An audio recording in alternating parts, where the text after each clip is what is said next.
This conversation about building up your blueprint. It's time to take it, cause time is wasted. Go grind and chase it, don't lose it. This generation need integration with information to move with. An inclination that is abiding in entertaining improvement.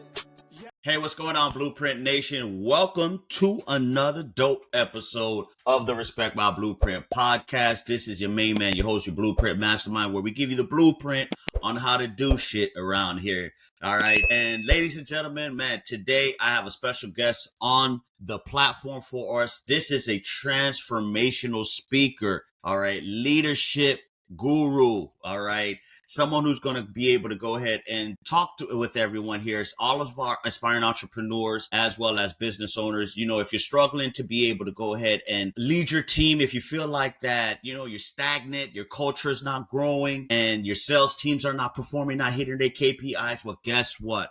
I've brought somebody here for you guys that could definitely help out with that. Okay. Like I mentioned, he's a transformational speaker, executive coach, and leadership consultant. And today I'm sitting down with the man who went from almost 7 years in prison to becoming a decorated war hero. So that right there, letting you know his stories is very, very inspirational. He's an award-winning CEO as well as a Forbes featured leadership expert as well, too. All right.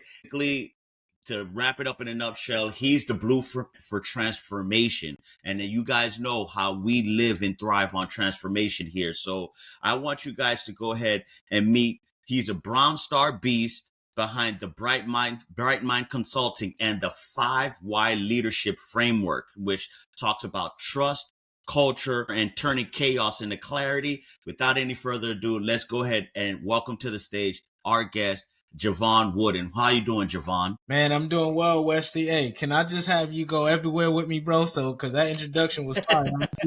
I try my best, man. I try my best. I want to be able to go ahead and give you the red carpet and the star-studded intro that you deserve, man. So I do my best. But you know what? I won't turn down any offers to be a hype man as well, too. Okay? Absolutely. Man, we're going to have a good time, man. Awesome. Well, first of all, Jevon, thanks for coming on to the show, rocking out with the Blueprint Nation and everything like that. We appreciate you, blessing us and get ready to drop some gems for everybody today. Who is Jevon Wooden, how he got started, and what's his expertise a little bit? Yeah, I mean, first and foremost, a man of God for sure, but I'm a man that believes vulnerability is strength. Everything that you mentioned in that bio came from a place of before being vulnerable, now to a place of where I believe vulnerability is what I lead with day in and day out, which has allowed me to grow in a way that I just aspire to help others do the same. I'm a man that believes that we are capable of everything, but we just have to make sure that we're focused and intentional with our energy. So you mentioned the start of facing 7 years in prison. I sat in the jail cell for months when I was 17 years old for an assault and robbery charge. And, that was really my first, what I call inflection point in my life. And that was a pivotal moment where growing up in Rochester, New York, I didn't see a lot of options. I didn't think that there was opportunity. I just saw that we were poor and we were broke. I was a middle child of 5 kids. My mom didn't make much money. So we were in a dire situation. And what I realized when I was sitting in that jail cell is I had more value than I ever would have thought, because value didn't come from monetary things or material possessions. So when I sat and I came down to that visitation room, had to go through that demoralizing strip search and all that other stuff in them chains. And then I walked through this dilapidated, this yellow, off-white, puke yellow visitation area where just about everybody looked like me, man. And then Trust me, I get it. Yeah, you understand. And then when I looked at the shirts, I didn't really pay attention to the unities they give us. But then I looked at someone else's. It said property of Monroe County. Monroe County is the county I'm from, in Rochester. And I was like, hold on, we're not even our own possessions anymore. Uh-huh. And my mom said something during that visit. It was the only one visit she had to get with me, and had by the grace of God. But she said, "I put the house up for you because I want you to get a real lawyer." And I didn't think of anything of it at the time. But she said she didn't want me to have a public defender because she felt like I would have had to do the time if she did that. Right. But when I thought back to that in my adult years, I'm like, hold on. If anything would have went awry, my whole family would have been homeless because my mother believed in me. I was worth that much to her. So ever since then, everything I do is, instead of putting that pain that I saw in that visitation room on her face, I do the opposite. I want to put a smile on her face and make her proud. So that's how I got here in a nutshell. Man, for you, you may not be aware of this, but I almost did 9 years as well too. And when I got out in 2019, I made a decision that not only do I not want to go back for the sake of my kids and my family, but also, just for myself. You realize that, like you said, you end up not becoming a property of your own person. You're not in control of yourself, right? You have to be able to eat, sleep, and do whatever that another human being tells you to do. You're a property of someone else. And, once you get out and you realize how valuable freedom is, that lets you know that there's more to do in life. And my mother always said that, you're always such a smart person. You just put your energy in the wrong things, right? So you just have to focus on the right things and everything like that. But, I want to try. So you end up, at a young age, we end up becoming knuckleheads, get in trouble and everything like that. But you end up also becoming a war hero as well, too. Explain that a little bit. Share your story on that. Yeah, man. So that was 17 when I faced that time. Got out. I graduated high school. I was a good student when I went to school, and wasn't getting my hair braided and rolling dice and all that other stuff. But I graduated, tried to go to college, but I couldn't afford it. So what I did was I ended up getting 2 full-time jobs so I could just work and stay out of trouble and try to stack some money. And at the age of 22, just so happened I was working at a hospital as environmental services, aka a janitor. Right. Okay. Doing some cleanup on a weekend, and with this particular Saturday, there was a guy who I would see ever so often, but he was actually an Army recruiter. He was just moonlighting there to make some extra money. So he was like, on Monday you should come down to the recruiting station. I feel like you'd be good in the Army. And I was like, bet. If it means I don't got to work two full-time jobs for minimum wage, I'm cool with that. Monday morning, I was in that office. I took what they call the aptitude test, the ASVAB, and I did well. And I could get any job that I wanted. And I was like, which ones translate into the civilian world? And he was like, well, for my picks, I recommend you either do IT or military intelligence. And I was like, well, military intelligence sounds cool, but it sounds too military, and I don't want to do this for the rest of my life. So I was like, let me do IT. So I went, and fast forward, the military was my first foray into really leading yourself. And leading yourself is what I recommend everyone starts with. Before you try to lead someone else, you have to get that self-governance down pat. And when you think of emotional intelligence, that all starts with self-awareness. So this is where the vulnerability starts to come in for me, because I'm around unfamiliar people, unfamiliar territory, unfamiliar people telling me what to do in the military. And it just opened me up to a whole new world of possibilities. I'm looking around like, you mean to tell me, everybody around me isn't poor, don't need to be poor. Everybody around me don't need to carry a weapon. We're not all mad, screw facing everybody and everything. People come from different walks of life. And, the military forces you to lead. They're like, hey, I know you're coming in. You probably never did this for me before, but we're going to challenge you to lead your platoon, lead your squad, and they will rotate us. So that was the first time someone was like, man, you're really good at motivating people. You're really good at seeing people's strengths and allowing them to step in. And so I was like, oh, that felt good to hear. Someone said I'm really good at this thing. So exactly. I just tapped into that, man. And that's how I ended up doing what I'm doing now, where I fast forward, I was just like, man, I enjoy pouring into people. I enjoy seeing people get those ahas where they're like, I can do this, or this is possible. So that's how I ended up, getting into the military and starting Bright Mind Consulting Group. But that Bronze Star medal that you mentioned, I got it in Afghanistan in 2017. I always say that is the one award that I wish I'd never received, because 5 people. Yeah, man. I was in Afghanistan. I wasn't even out. I was on base. And what happened was a suicide bomber who was a contractor for 5 years on that base decided to detonate on Veterans Day of 2016. And he took 5 people out, injured 16. Yeah, man. So we were all lined up for a run. 300 meters away from me, he detonates.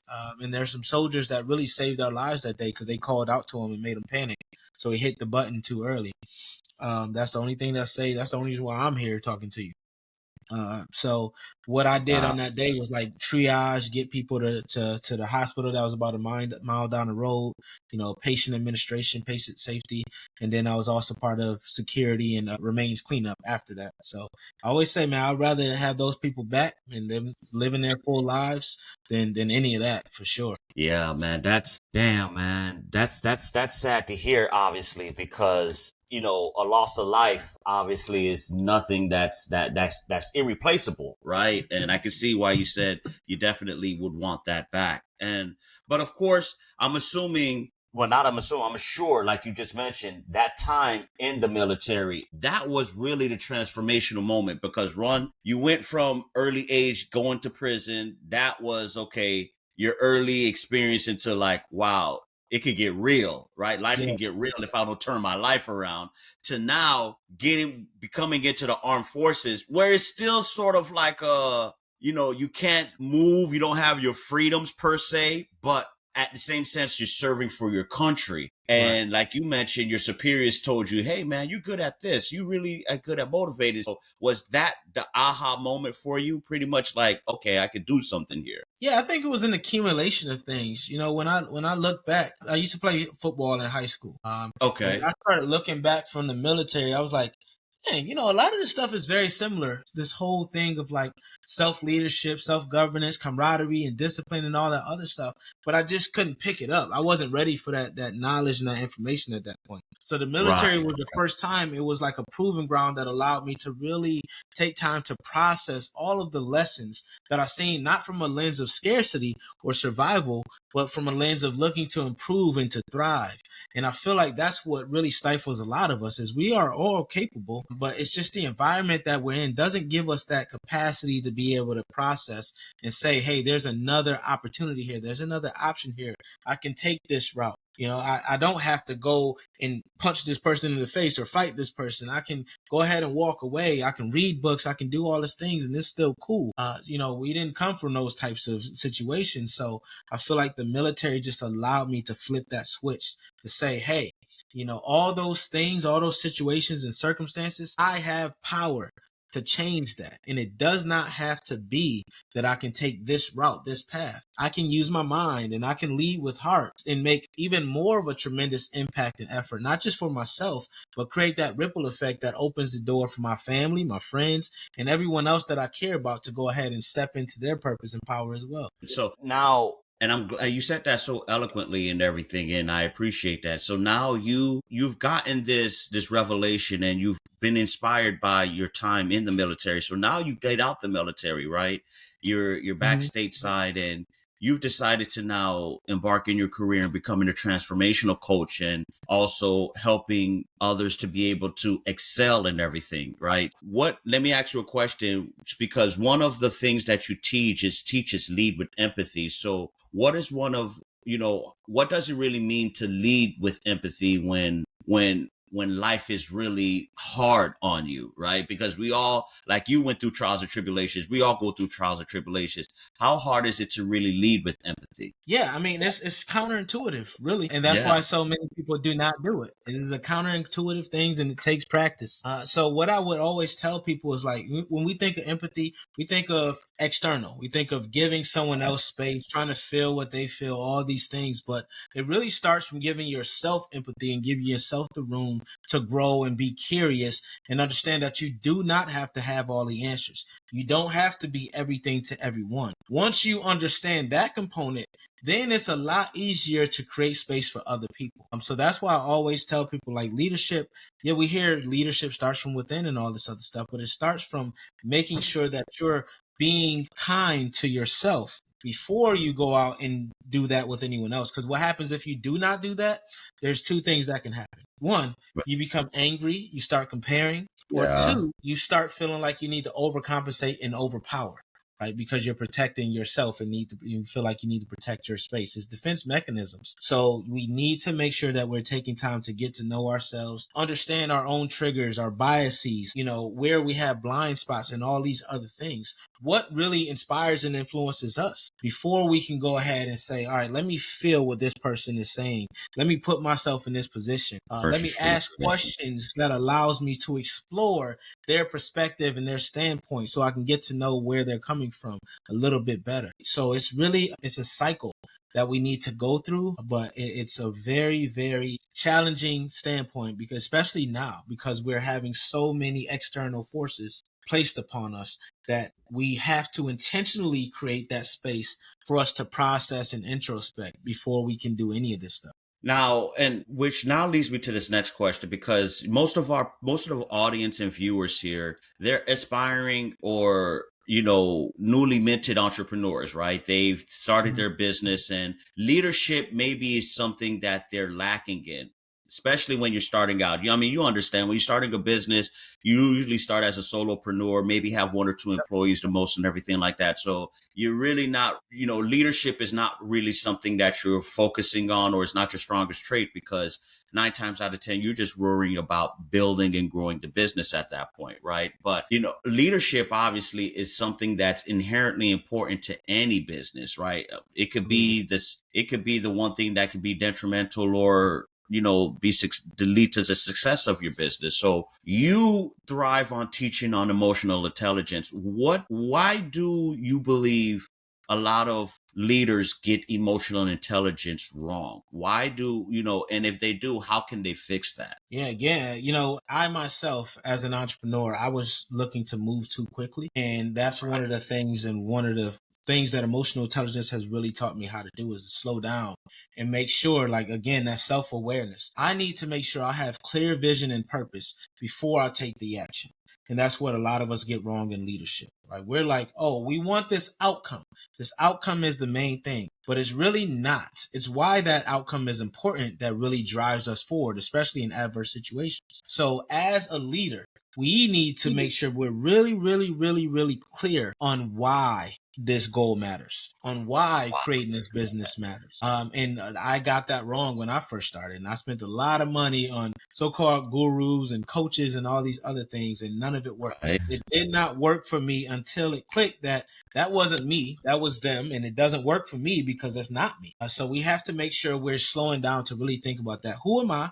How does what I'm doing in this business align with my values? What are the business values? What is the main goal? What's our mission with this business? And why is it important to the people we're looking to impact? Once you really, really get those down, I call it the yardstick in my 5 why framework. Once you understand your yardstick and how to measure impact, then you can go ahead and create what I call the yield. Identify the resources, identify the strategies and tactics that you're going to execute.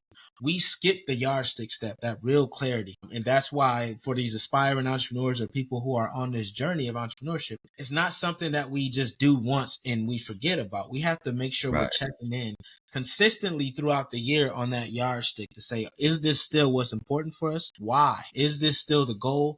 Why? Are we clear? Are we clear enough where we can teach this thing to our people? Are we clear enough where we can convey this message to the people, our audience, right? So that thing is really the catalyst for everything else that we do. If you do not have that yardstick right, you do not have that clear vision and purpose right, nothing else matters. Nothing else matters. Yeah. And it can't be money, right? You got to have a clear definition of purpose, right? You can't, most people, I wouldn't say most people, and this is a question a lot of people cannot even answer. That's what I wanted to say, right? Because, and I'd say this, you have to be able to do what you love, even if you were willing to do it for free. Mm-hmm. If you take the money out of the equation, if it's something that you truly love and that's your true definition, that's your purpose of why God has put you on this planet, then of course the riches and the money will come afterwards. So that's what I espouse to a lot of individuals, especially business owners, is when you're trying to decide, what's the product or service that you want to serve or you want to sell, take money out of the equation. Would you do it for free? And if you could unequivocally answer that question, 9 times out of 10, that is the answer. That is the direction where you should lead, right? But I want to go ahead and get into the meat and potatoes, because you have a framework on how you, in your consulting and how you teach how to be able for entrepreneurs as well as companies to be able to develop leadership, build their sales team, which is the 5 why approach. If you could break that down and give us a little insight into that framework, that'd be awesome right there. Yeah, absolutely, man. And, I developed this 5 why framework from the play on words on one of the exercises as coaches we do all the time, which is asking people why 5 times, right? I was going through that exercise and I was like, you know what?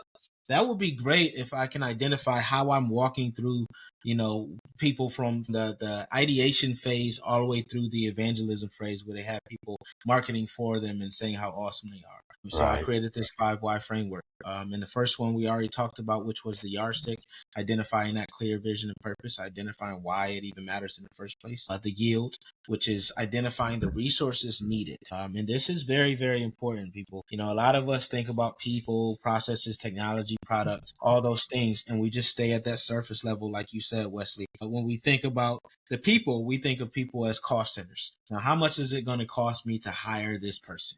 How much is it going to cost me to get this thing made by this designer? But what if we could say, what's the ROI, right? What is the ROI of me investing in this person, right? Allowing them to step into their zone of genius as it helps to elevate me in my zone of genius. What if we looked at it in that way?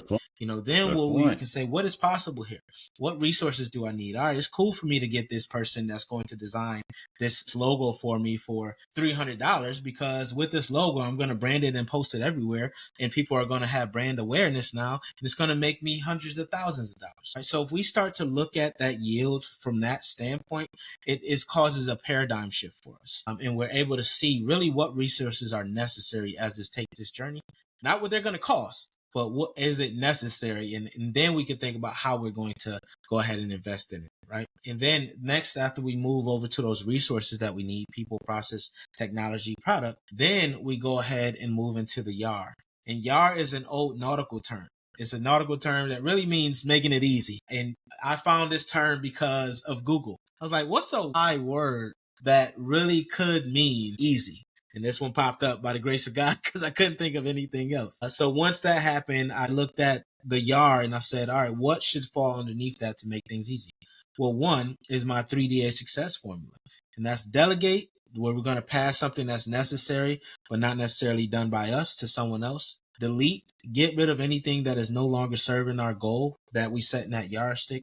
Delay, maybe we, instead of doing something in Q1, we push it back to Q4 or next year. And then automate. That's where your technology or even hiring someone else comes in at. So we just have to look at it that way. It's yoga. When you think about a yogi, you think about someone who's strong and graceful in adverse positions. You or I may not be able to get in that shavasana or that downward dog and all that other stuff, but they do it easily, right? And even when they struggle a little bit, right, they're able to breathe through it and they're able to recognize where they are in that moment and what's possible for them and still remain adaptable. So that's how we want to be in our lives and our businesses, not being so tied to that outcome, but that we miss the beauty of along the journey, or we miss the point where we need to pivot, or we miss the fact that someone else's idea and how something is executed is actually better than ours. So that's what this is about, identifying diverse perspectives, being willing to listen and being curious all day, every day. Amazon likes to say every day is day one. And I think that we all should adapt that approach, because that means if every day is day one, our experiences from the past. Yeah. Yeah, it's a dope saying. But it opens us up, right? It means that we're coming in fresh, coming in new. Every day, you don't just keep putting behind you and that's it. Exactly. You just use everything you knew previously as intuition, but you don't allow that to define the decision. So I think that we all need to apply that and remain flexible. That's where that yoga comes in. And then the last one is really about is yearning. When you think about yearn, it means someone wants what you have so badly that they're willing to do whatever, right? And they miss it if they don't. And that's what we want as people. That's what we want in our businesses. We want that loyalty. We want that evangelism. We want people to be like, oh, that product, oh, Jevon as a coach is fire. Jevon as a speaker is fire. So much so that you become the solution, not a solution. And then you want them to spread the word. That's where referrals and testimonials and someone, speaking your names and sponsoring you in rooms you're not even in really comes into play. So that's the short, succinct way of saying it. But my book, From Functional to Phenomenal, takes it down a whole nother path, right? If someone's interested in really, really seeing it in action. So, man, and how long did it take you to develop this framework, by the way? Man, it's been years in the making, because, when you do something like a framework, you can't just create it in a vacuum. You have to have data. Right? Yeah, And you that got to data test it and everything like that. Yeah, right. that's true. Absolutely. So you have to have some case studies to go off of, or something that you can reference. Okay. And now, and this framework, obviously, you've been educating companies and individuals, right? So my question to you is, now, this necessarily doesn't have to be for companies or CEOs. This could be just for you as an individual as well, too, right? So this framework doesn't necessarily have to be for CEOs. This could be for employees, because you can have leadership within yourself too as an individual, right? Yeah, absolutely. I mean, this framework can be used by anyone in different situations and circumstances. Right. So I like, when I do talks, I can do like a framework: 5 whys for empathetic leadership, 5 whys for conflict resolution, 5 whys for growing and scaling your business. You can use it for literally anything, any situation, right? Some of the questions may change, but the premise of each why remains the same. What is the primary why that any struggling CEO should focus on? Yeah, I mean, that yardstick, the first one is The where they yardstick. need to Okay. be. But after if they feel like they have that down, I would say the next important one is yoga. How can you really ensure that you're flexible and adaptable so you can scale intelligently? Because if you don't have that flexibility, if your whole business model is contingent upon one product, for instance, and you're Right. unable to really do market analysis and see what the market needs, or create something out of that service that you offer, then you're going to be dead in the water when things shift. And we're seeing it right now. As economic uncertainty hits, a lot of businesses are failing and going out of business because they were not able to shift and pivot, and they weren't able to do market research and analysis and comparisons while they were growing, while they were scaling and implementing and operating on a day-to-day. So you have to ensure that you're doing things in your business like prospecting, like outreach, like marketing, like all those things that really people see as, just filling the pipeline, but they're really the lifeblood of your business. And that's where being flexible really comes into play. If one avenue is not working, am I able to adapt and adjust enough so I can say, all right, this avenue isn't working, let me go to this way and test it out a little bit? Because you should never have a single point of failure, right? You have to have redundancy in your business. So that's what being a yogi is all about. Awesome. And you are so right, especially in this day with the internet and like something like AI, right? Because a lot of people are not even able to adapt or incorporate AI in their business. And now it's going to end up leaving them behind. Right. And which that asks me that begs this question here. Your framework, is it applicable to any business? It doesn't matter whether you have a hot dog stand or a Fortune 500 company. This is applicable to any type of business, product or service, right? It is applicable to any type of business, because if you think about like the breakdowns of that, Right. the core of what you're looking at is relatively going to be the same. Because, say for instance, let's look at YAR. Let's look at how we make business easier. Right. If you look at that 3DA formula, delegate, delete, delay, automate, any business, whether you have a product, a service, or whatever you have, whatever you're offering, you're going to have to make it easier for day-to-day operations. You're going to have to make it easier to go ahead and have someone do business with you. You're going to have to make it easier to develop partnerships and sponsorships. So it's like, when you think about it from that lens and that perspective, is really giving you something easy where you can overlay your business model on top of, and then start answering those questions. Awesome. Which can give us a case study of a company or someone that you've worked with and you've went in, implemented your framework, and they've been able to see, tremendous results and everything. You don't have to give any names or anything like that, but give us a study of someone that or a company you've worked with. Yeah, absolutely. I'll give so HVAC. They're electricians, electrical contractors, right? Not a sexy industry, but it's an industry that is highly competitive. I mean, it's localized for the most part, right? So they're here in Houston, Texas, and they were really struggling with client retention. and they were struggling with client retention because they just didn't have their operations on the back end intact. So what we did was we did this 5 why framework. Like, what is the goal? Why did you set out to start this company? The owner is a veteran. He started the company because he saw that there was unscrupulous practices happening in the industry. He felt like people were getting overcharged. He wanted to create a lower price point. He wanted to make sure that they got the job done right, and that if they did not, they had a warranty to back it up, that they can inform people with. So with that information, we set as yardstick, like, hey, okay, here's what your clear vision and purpose. That clear vision and purpose has to be in all of your messaging. That's your key differentiator, selling proposition, as they call it, right? So we started using that as the messaging, and we also set up systems. This is where yield comes in at. We set up systems. They had no customer relationship management system, no way to follow up with people. They weren't using Google reputation management or Google My Business. They weren't using anything. They had no search engine optimization. So yield, the first thing we recognized was that CRM, that brand reputation management, we needed one of those. So we implemented that as one of the pieces of technology. And then we brought in someone to manage that component. Right? You see how it's going?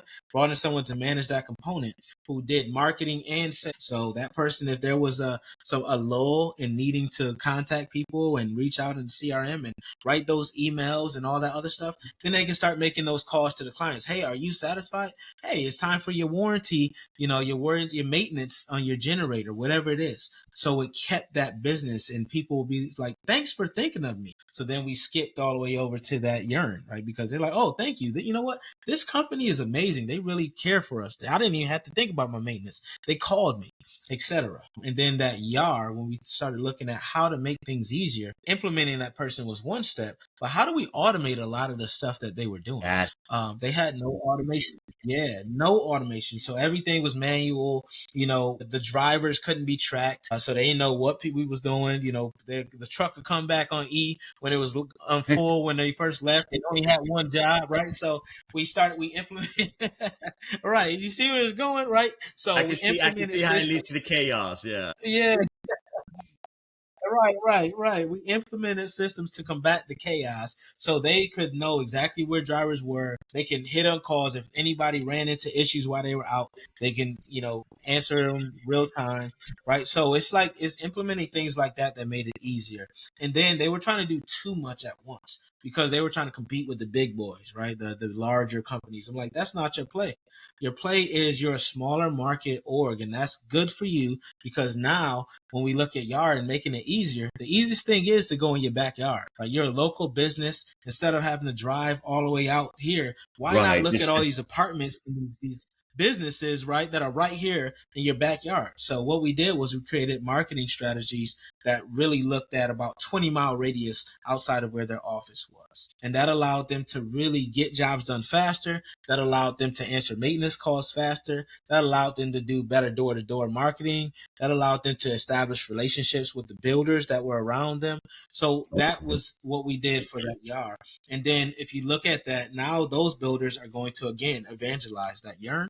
They're going to be like, oh, this company was amazing for us. You should work with them. And then because those builders are national, not only do they have Houston, but they're working in Austin. They're working in Sacramento. Some are in Oklahoma. Right? They could expand their market now and everything like that. Yeah, exactly. So we took it. They expanded their market. So they now don't just have that one office. Now they were able to expand offices because they were in the northwest of Houston. Now they were looking at, okay, where else do we need to go? So now they're thinking about that expansion and also in Dallas. So that's how that 5 why framework worked. And when you think about yoga as that 4th why, to make it flexible and scalable, not only was the owner there, he had no one to back him up, right? So then we started cross-training his people so they could take on other roles. So it made it easier for them to pivot if someone was out because they're a small team. So that cross-training instead of siloing folk was really instrumental in them. And then we looked at the sales team and said, you know what? The close rate is only, 10%. How do we make that go up? Well, they needed to be flexible on who they were talking to because they tried to use the same script no matter what the person said they needed. We had to adjust and adapt that to make sure that they can listen first, empathetic sales, They listen first before they even said a word about how great a product or service was, so that they can go real time and say, you know what, you don't need this. Here's what we think would be best for you. Because a doctor, if you go into an office, they're not going to be like, hey, you need surgery, and never touch you or ask you any questions, right? So we had to think about it from that perspective. Makes awesome, man. And I could definitely see how that HVAC company, man, they was, like you said, more operating in a dinosaur type of system, right? I Yeah. mean, and it's crazy because there's still a large part of mom and pop businesses that are operated like this, where they're not automating, they're not delegating, and especially for business owners. And tell me if you deal with this as well too. A lot of business owners are afraid to delegate because they feel like they can't trust anybody to handle task and everything like that. So how do you deal with the owners that are afraid to delegate sometimes? Yeah, well, one thing is I say, how's it going for you, right? The fact that you're trying to do everything. Usually it's not going like, very well. usually it's not a good answer at that point, right? I'm like, okay, you just answer for yourself. So what I'll Right. say is like, here's what I want them to do. What I usually do is I have them write down what they like to keep working on and what they feel they can delegate or test. And then we just take a couple things to test out first before we go ahead and give someone the keys. We test out a few tasks that someone else can do, and that allows people to also see where they may be able to grow in that organization instead of doing the same thing and feeling like they never have any growth opportunities. So it just works in a number of ways to be able to delegate and say, hey, I see you as my successor. Here's what I would want you to do. Here's what I like to see from you. So that's what we typically start with when it comes to delegating. Before we wrap up, I want to ask you one final question here. All right. Now, because you've given a lot of great value, and of course, I want to give you some time to be able to, for the audience to be able to connect with you and pick up a copy of your book and everything.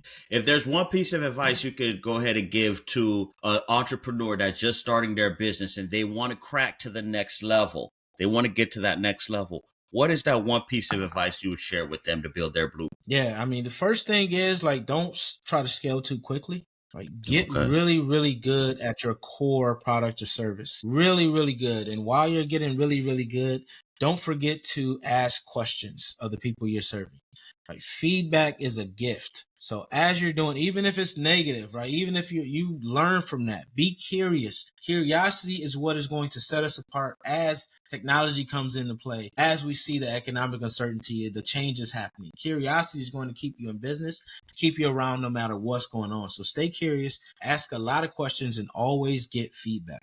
Jevon, I definitely want to thank you for coming on to the show. You've given us some great gems, some great value, especially when it comes to the aspect of the 5 whys, which I hope that's the main thing the audience was able to take away today. Learning these principles can definitely help entrepreneurs, and not even, you don't have to be a business owner, just in having self-awareness and having leadership within yourself, taking control of your own life.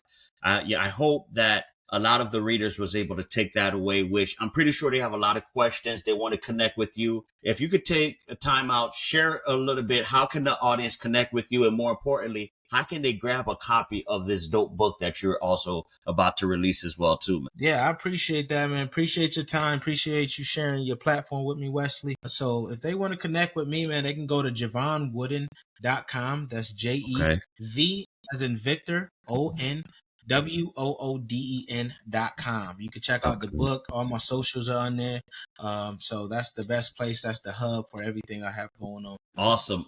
And of course, ladies and gentlemen, the link to the show will be, the link to the book as well as to Jevon's website will be in the show notes here.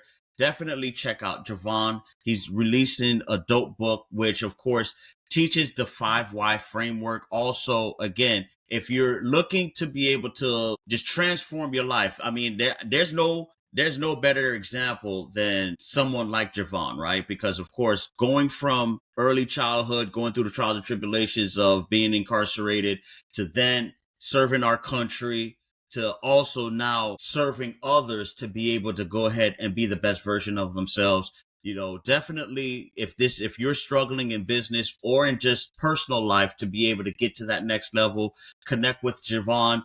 Him and his team would definitely be able to get you hooked up. Bright Mind Consulting, which of course I'm going to include the link into the show notes as well too.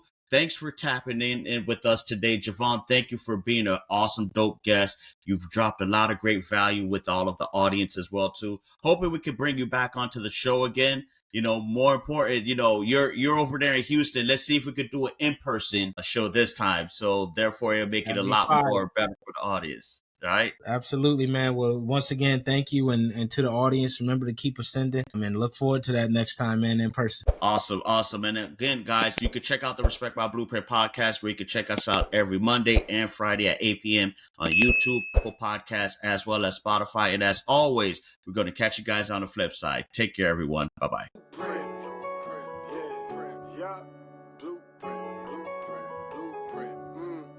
This conversation about building up your blueprint. It's time to take it, cause time is wasted. Go grind and chase it, don't lose it. This generation need integration with information to move with. An inclination that is abiding in entertaining improvement.